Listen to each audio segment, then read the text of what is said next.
ำใจงดงามเกินคำขอบคุณ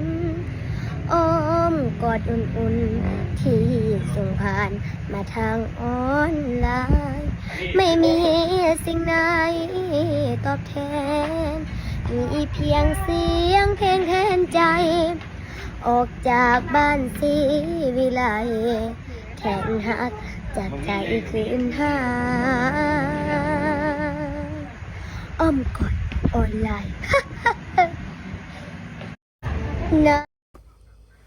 เพลงเก่ายังปล่อยบ่ทันหมดแต่ว่ามีเพลงใหม่กำลังจะเข้าห้องอัดอีกแล้วพอผู้ศรีวิไลกับธิดาลาวสู้สุดใจงานนี้ทักทายสวัสดี FC แฟนคลับทุกท่านที่เคารพและนับถือเป็นอย่างสูงมาพบมาพ่อกับค่อยเจเบาลาวอีกแล้วท่านผู้ชมดังที่ทุกคนเห็นต้นคลิปนั่นคือพอผู้ศรีวิไลกับน้องธิดาลาวกำลังฝึกซ้อมบทเพลงเนื้อเพลงใหม่ซึ่งเป็นเพลงที่มันกันกองออกมาจากจิตสำนึกแนวคิดอยากจะขอบบุญขอบคุณอยากจะขอบใจแฟนๆที่ทุกครั้งที่ครอบครัวศรีวิไลมีปัญหากันบ่ว่าจะโดนแฮกเกอร์ขโมยเงินขโมยคำบ่ว่าจะเป็นปัญหาเรื่องคนวิพากษ์วิจารณ์ตำหนิติชมเกินเหตุต่างๆนานาก็มี FC แฟนคลับเรานี่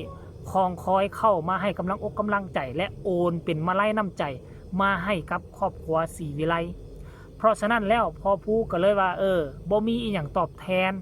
เนาะบ่ฮู้ว่าจะเอาคำใดมาเว้าได้ยินพอผู้ศรีวิไลเว้าคำนี้ตลอดท่านผู้ชมก็เลยว่าแต่งเพลงนี้ขึ้นมา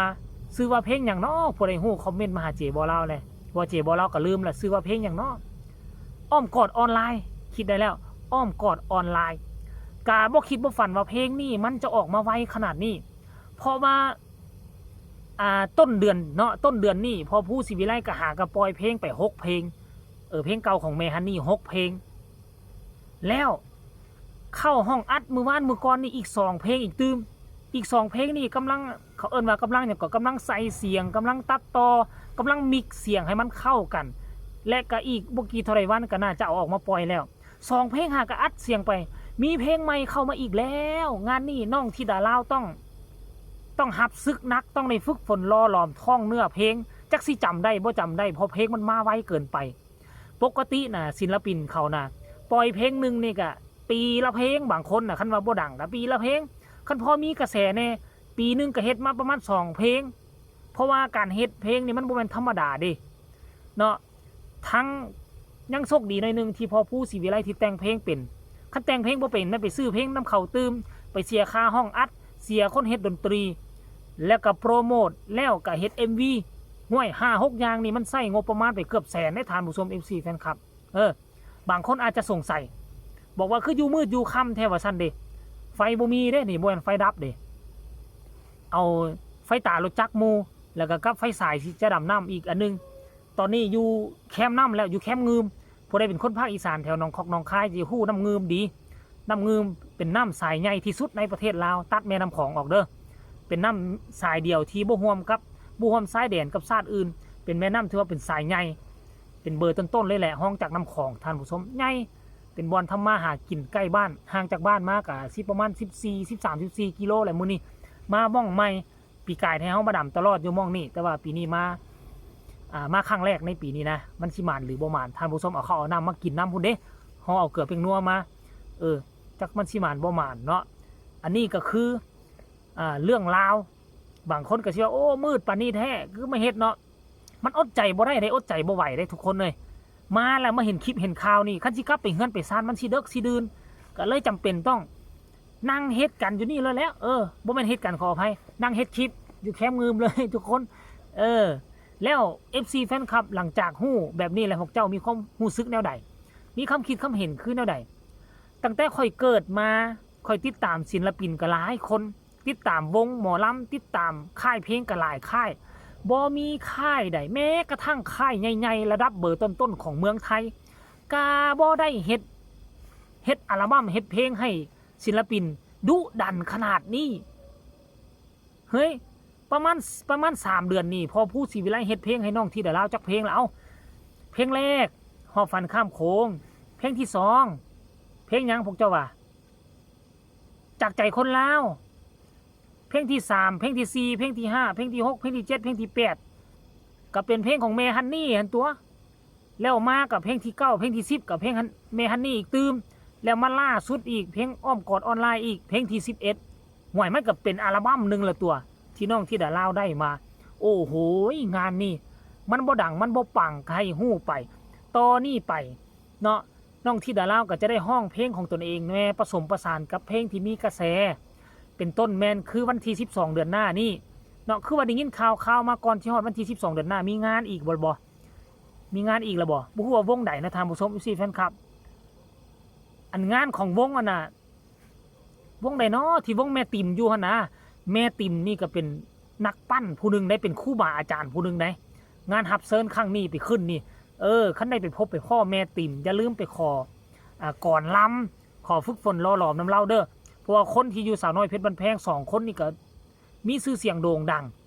เนาะห้องลำทำเพลงเป็นได้กับพานมือแม่ติ๋มมาอยู่ได้ท่านผู้ชมแต่ว่าแม่ติ๋มจะฮู้จักน้องที่ดาลาวหรือบ่เนาะท่านผู้ชมก็คือน้ำเสียงของน้องที่ดาลาวห้องออกมาวังกี้นี่นะเจบ่าวก็เห็นอยู่ต้นคลิปเนาะมันก็บ่ธรรมดาเด้ทุกคนก็ถือว่าใส่ได้เนื้อหาใส่ได้แต่ว่าเป็นการเขาเอิ้นว่านั่นเรียกน้ำจิ้มประมาณ20 วิประมาณ20 วิแต่ถ้าได้ยินเพลงเต็มนี่ก็จะโอเคอยู่เพราะว่าพอผู้ศิวิไลอยากตอบแทนน้ำใจของบรรดา FC แฟนคลับบ่ว่าจะอยู่ทางฝั่งไทยบ่ว่าจะอยู่ทางฝั่งลาวบางคนก็อยู่พุ่นน่ะอยู่คนละทวีปห่างกันจน 4-5,000 กิโลเมตรแต่ว่าส่งข่าวมาหากันได้ยุคนี้มันยุค 5G พอผู้ศิวิไลลงปุ๊บทั้งนั้นก็เห็นปั๊บแล้วก็โอนมาไล่มาช่วยเหลือทั้งครอบครัวศิวิไลช่วยเหลือน้องที่ดาลาวยังบ่พอช่วยเหลือพอผู้ศิวิไลช่วยเหลือเป็นเงินเป็นคำยังบ่พอยังมาช่วยเหลือตัดศอกตัดสุดน้องที่ดาลาวน้องปาดน้องไอปัจจุบันนี้3คนเนาะล่าสุดนี่ก็ได้สุดใหม่จากแม่จอย USA ป้าโถจากแม่จอยนี่ชาติที่แล้วเราเอาหยังเราเฮ็ดบุญด้วยหยังมาชาตินี่จึงว่ามามีดีได้มีเงินมีคำเนาะคือบางคนนี่นะเดือนนึงจึงโอนให้เป็นมาไล่ที่ดาลาวเทื่อนึงแต่ว่าแม่จอยเนี่ยห่วยเพียงแต่ขึ้นเวทีนะบอกว่ามีฮับเซิร์นงานนี่มีฮับเซิร์นมือนั่นจัดให้บ่คิดเลยบ่ต้องรอท่าเงินเดือนออกเลยป้าโถจังแม่นว่าเราอันน่ะเขาเอิ้นว่าหยังใจบุญสุนทานอีหลีแม่จอยคันว่ามีโอกาสก็อยากเห็นหน้าเราจะครั้งนึงเด้เฮ้ยเนาะเราก็บ่ส่งรูปมาให้พอผู้ศิวิไลโพสต์ลงในเจบ่ลาวก็อยากเห็นหน้าเราจะครั้งนึงแน่หน้าตาเป็นจังได๋คนซื้อแม่จอยคือว่ามาใจบุญแท้เนาะผู้ใดมีโอกาสได้พบได้พ่อเราผู้ใดมีโอกาสได้ไปผูกมิตรสัมพันธ์กับแม่จอยนี่จะเป็นผู้โชคดีทั้งนั้นหมดแหละเนาะเป็นคนมีบุญบารมีพุ่นแหละได้เจอคนใจดีแบบนี้เด้อท่านผู้ชม FC แฟนคลับเอาคลิปนี้ก็น่าจะฝากฟังเอาไว้ซ้ำนี่ละทุกคนมันมืดค่ำๆก็ฟังเสียงเอาเบิ่งหน้าตาก็อาจจะบ่คือเจบ่ลาวเพราะมันมืดเด้ก็ฟังเสียงบางคนก็สิจื้อเสียงกันได้อยู่ดอกเนาะใครมีคำตำหนิติชมคำคิดคำเห็นก็ส่งข่าวมาได้ทางใต้คอมเมนต์สำหรับคลิปนี้ลาทานผู้ชมไปก่อนพ่อกันใหม่ในคลิปหน้าสบายดี